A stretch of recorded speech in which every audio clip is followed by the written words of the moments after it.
Now we are going to move into Studio. Now, if you look on this top icon toolbar, you will see the needle and thread. Just click on that. Now, in this part of Studio, you have got, or rather in this part of emrab, which is the Studio plugin, you have got videos that the authors have provided to help you with certain aspects. If you want to play a video, click on one. Doesn't really matter which one, it's just so as I can show you. So we'll just take the image adjustment and tell it play video. Now do not click your mouse again. Use the enter button. Now I am not moving my mouse. This is all on their video. If you move the mouse,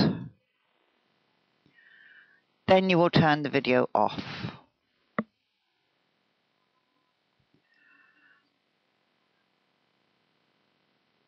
Oh, we don't really want to watch this any longer, so I'm going to move my mouse in a second, and as soon as I take control of that cursor,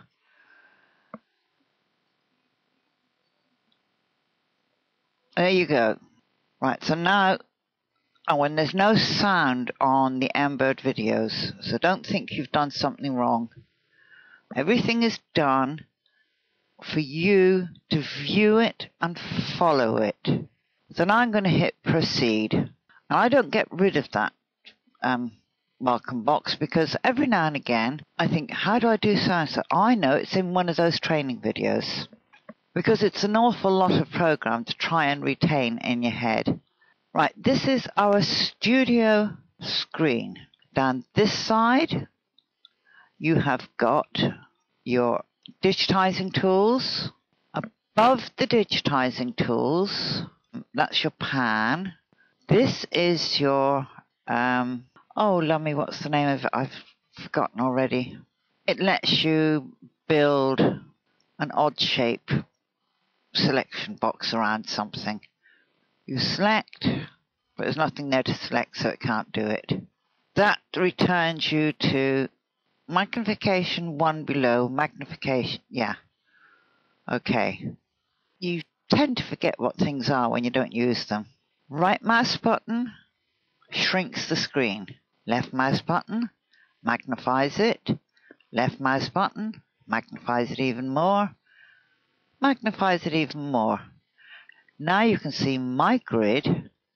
I've got the main grid and a subgrid. And if I was working up at this scale, and I did work the scales out once upon a time, but I wrote it down in a little notebook and then promptly lost it.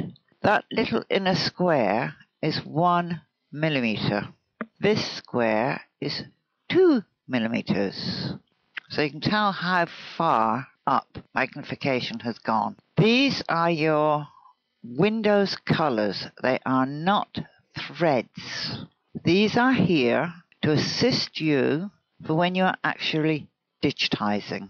And you can go in and you can mix color. We'll click on this one, right click on it, define color, and you want it darker. That would be the tint, because that's the color plus white.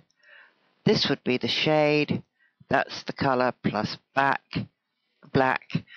and that area in the middle is the hue.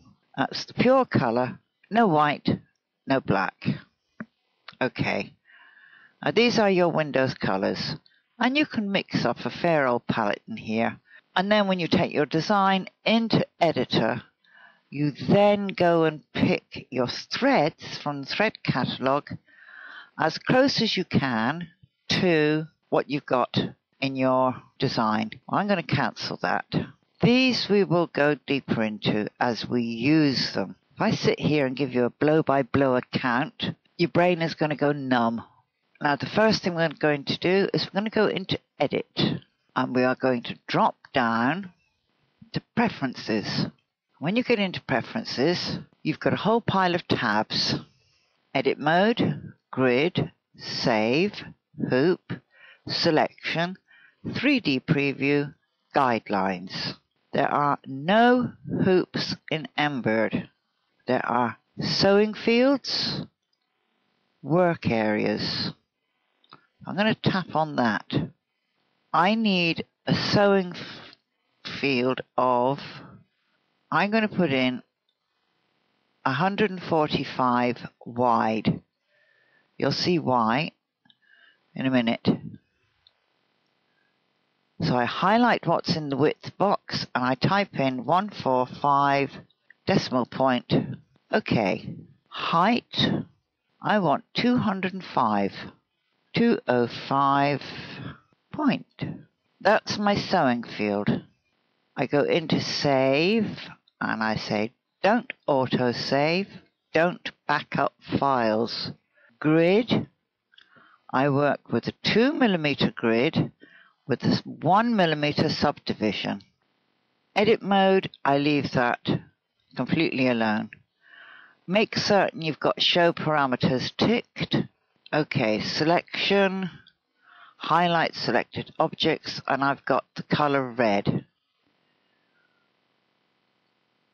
Click on it. There are your Windows colors. If you don't like red, change it to a different color. I'm going to cancel that. Guidelines. Now, I don't want red for guidelines. So I'm going to ask for dark, well, royal blue. Okay. A 3D preview. I do not want fabric. And I don't really want 3 pixels wide either. It won't let me set that any further down. It's too heavy. Okay. And that's it. We've done all the tabs. So I tell that to save and apply. Now all these tabs along the bottom, if you had something in here, normal is digitizing mode. Image is your graphic.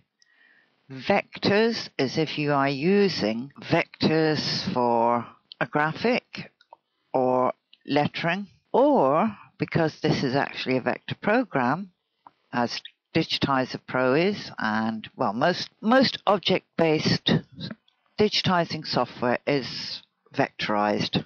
Okay. 3D matte, so you don't get the shine. Flat is you'll get a simulated thread, but it's flat colored. This will be your actual size matte, actual size, no shininess, simulated, and that will do a stitch out. There's nothing to simulate, so it can't do the stitch out. So we go back to normal. Okay, I think I will do the image bit in the next video.